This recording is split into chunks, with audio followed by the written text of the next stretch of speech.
Prince Harry and Meghan Markle won't join Charles on the balcony of Buckingham Palace after his coronation, according to a royal insider. A royal source told the newspaper that a slimmed-down monarchy will be on display when Charles finally ascends the throne. They said it was possible that only Prince William, Kate and their children would join Charles and Camilla on the balcony when he becomes king. The Queen was surrounded by her family and maids of honor when she waved to huge crowds below the palace after her coronation in 1953. A source told that Charles wants his coronation to be far cheaper than Her Majesty's ceremony, which cost £1.57 million, the equivalent of £46 million today. It was suggested that the list of guests will be as few as a quarter of the number invited in 1953, and there will be far fewer members of the royal family itself. A source said, "It will be a slimmed-down monarchy on display throughout.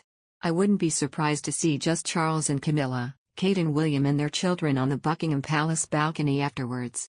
Prince Charles and Camilla will be crowned side by side in the scaled-back coronation ceremony, it is claimed. It comes after the Queen revealed it is her sincere wish that Camilla will be known as the Queen Consort when his son takes to the throne. The last time a Queen Consort was crowned was in 1937 when the Queen's mother, Elizabeth, sat alongside King George VI. A source told that plans for Charles and Camilla's coronation, which is due to happen within a year of his accession, are being discussed as part of Operation Golden Orb. The ceremony will be shorter, sooner, smaller, less expensive and more representative of different community groups and faiths.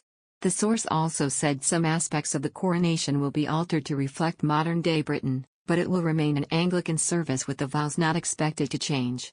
The number of guests will be limited to 2,000 and fewer members of the royal family will be in attendance. Far fewer protectorates are also expected to be invited. The Queen, who turns 96 in April, became the first British monarch to celebrate a Platinum Jubilee this month, marking 70 years of service. She was crowned on June 2 in 1953 at Westminster Abbey, following the death of her father King George VI the previous year. Around 27 million people watched the ceremony on TV and 11 million listened on the radio. Earlier this month, she praised Camilla's loyal service and said she wants her daughter-in-law to become Queen Consort in the fullness of time. Prince Harry and his wife stepped back from senior royal duties in March 2020, relocating to Meghan's home state of California in the U.S. They have been stripped of the ability to use the HRH title afforded to senior members of the firm, and since confirming they would not return to the royal family life, they have lost various other patronages and affiliations. The Duke and Duchess of Sussex continue to use this title in public life, although they have attracted criticism from both sides of the Atlantic for doing so.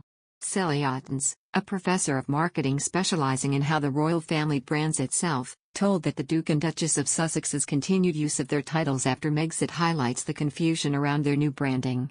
She commented, "I think it's kind of meaningless. If you're not involved in the royal family, and you can't use the HRH, and the Queen has said to you, fine, if you don't want to be involved, you're not involved. What does it mean? It's a nickname you give yourself." She raised the possibility that when Prince Harry's father, the Prince of Wales, takes the crown, the Duke and Duchess could lose these titles, as well as the HRH label.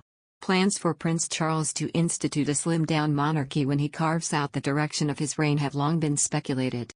Professor Ottens, co-author of Royal Fever, questioned, who knows if those titles will still be even accessible to them after Charles accedes. This further doubt over the identities Meghan and Harry pursue, she added, points to the whole ambiguity of the Sussex brand. Without the clarity of what the titles actually mean, behind merely possessing them, using them comes across as an empty gesture, she added. They get some superficial benefit from it.